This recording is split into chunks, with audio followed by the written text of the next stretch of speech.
Well, so we have to do some practice questions in order to understand this cash and liquidity management. So let's start. Our first question is, in a typical month, the St. John's Corporation receives 80 checks totaling 124,000. These are delayed 4 days on average. What is the average daily float? Assume 30 days in a month. So what we need to calculate is average daily float. Now, how much is the average daily float? So 4 days are the delays, and the total amount involved in this is 140,000, and we are assuming that the days of the month are 30. So by this way we see that average, why we divide this with the 30, to in order to find out the average daily, this is a daily float, and that's going to be our 16,300 500 and 33.33.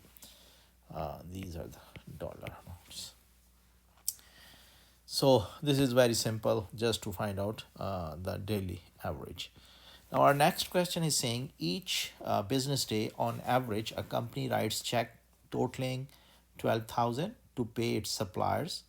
The usual clearing time for the checks is 4 days. So 4 days is for our disbursement float. Meanwhile, the company is receiving payment from its customers each day in the form of check totaling 23,000. The cash from the payments is available to the firm after 2 days. So there is a collection float of 2 days. Calculate the company's disbursement float, collection float, and the net float. So we have to calculate first disbursement float, then collection float, and then what is the net float out of these two, disbursement and collection floats. And in B part, we, how would you answer to A, change if the collected funds are were available in 1 day instead of two? So if this two is going to change into one, then what is going to happen? So let's start. We want to find out first, the first thing what we have to find out is a disbursement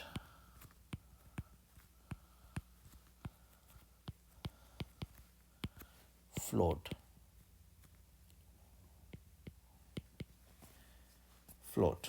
So it's a 4 day delay, and the amount involved is 12,000. So we see here that it is 48,000 our disbursement float. Then we have to find out the collection float, the second one.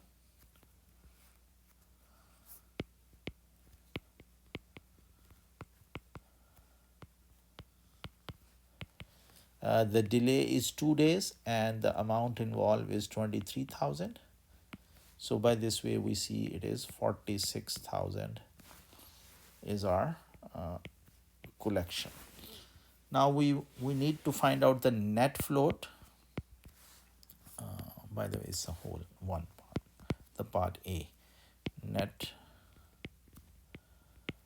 float. So we know that it's 48,000 is disbursement minus collection. So we see it's 2,000 net cash flow, net float. It's a net float is 2,000. With new changes, or with the change in the collection period, so now the new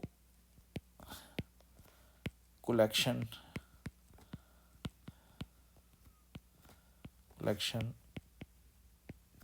float is 1 into 23,000. So it's going to be 23,000, and by this way the net float is 48,000 minus 23,000. So we see here it is 25,000.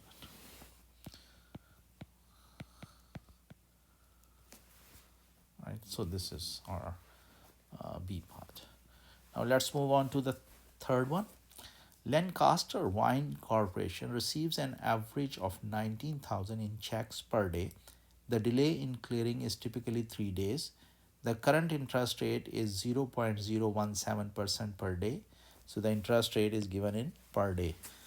What is the company's collection float? What is the most Lancaster should be willing to pay today to eliminate its cost entirely? And what is the highest daily fee the company should be willing to pay to eliminate its float entirely? So there are four different aspects we have to look at it. So first one is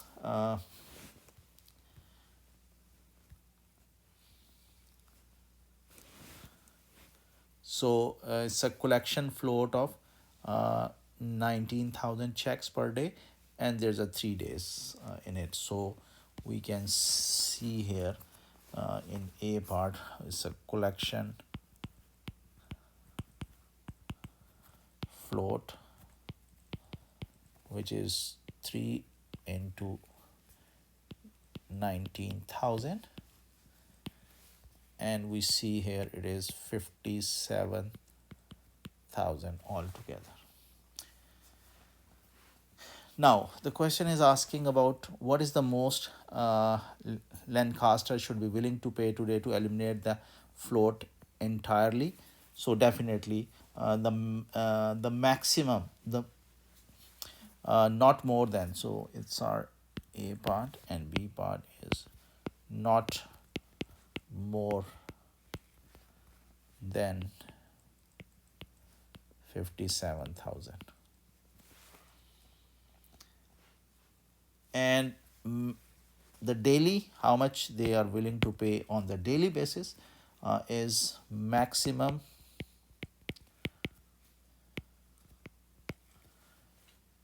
daily charge. So we have to multiply this 57,000 with the interest rate, which is 0.00017.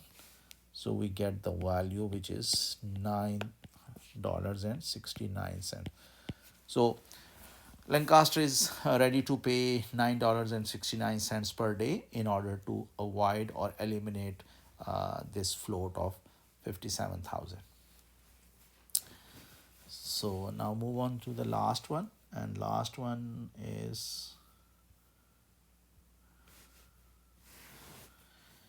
a mail order firm processes 4,900 checks per month. Of these, 60% are for $39 and 40% are for $71. The $39 checks are delayed 2 days on average, and $71 checks are delayed 3 days on average. Assume 30 days in a month. What is the average daily collection float, and how do you interpret your answer? And what is the average daily float, and how much should the firm willing to pay to eliminate this float? So there are three parts. The first one is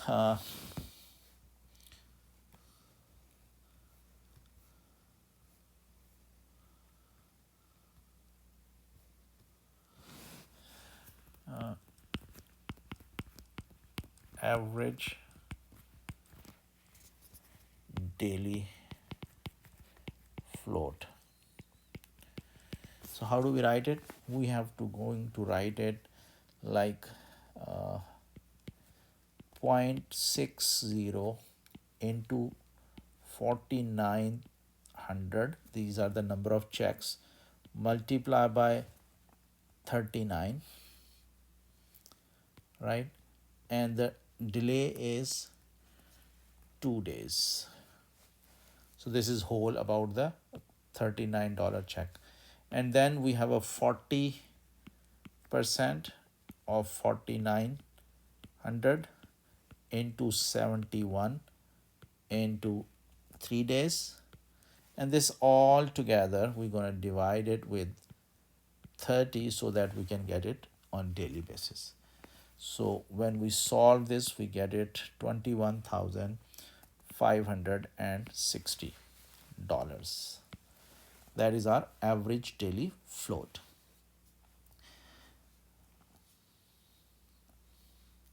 Now,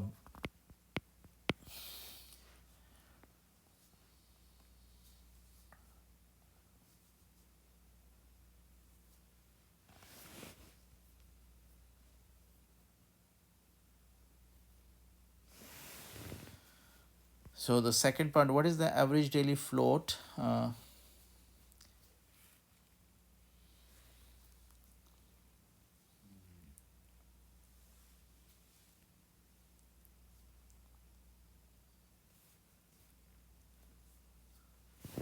So we have to find out the weighted average daily float. So total collection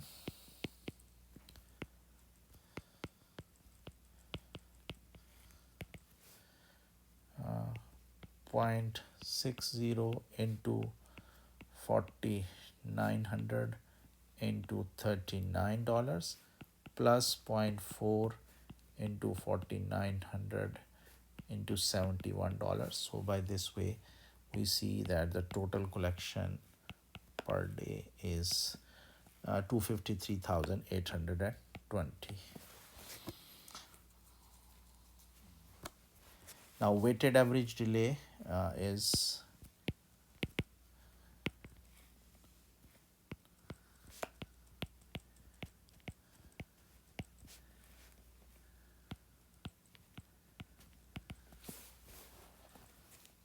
weighted average delay. How we can find out? We multiply this with 2 days, this whole amount 0.60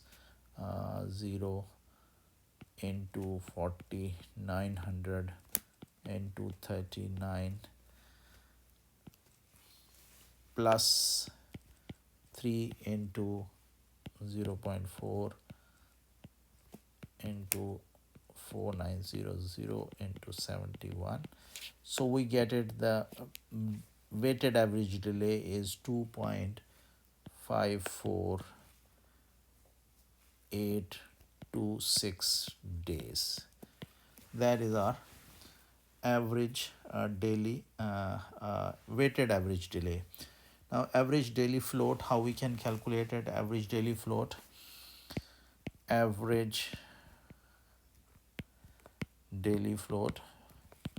So we multiply this 254,826 multiply by the total collection is 253,820, and we divide this whole term with 30 days. So we get it very close to the same answer, 121,559.98. So it's about very same answer, 0.02 difference, like the first one. So if we calculate the float, daily average float through weighted average method or through direct method, the answer is almost same. Now the third part is saying how much should the firm be willing to pay to eliminate the float, and definitely the answer is very similar like the last one. The maximum amount, maxi amount is equal to 21,560 that this firm is willing to pay for the elimination of the float. So this is all what I want to share with you regarding the practice questions, and I hope you enjoyed it. So thank you very much and see you next time. Bye bye.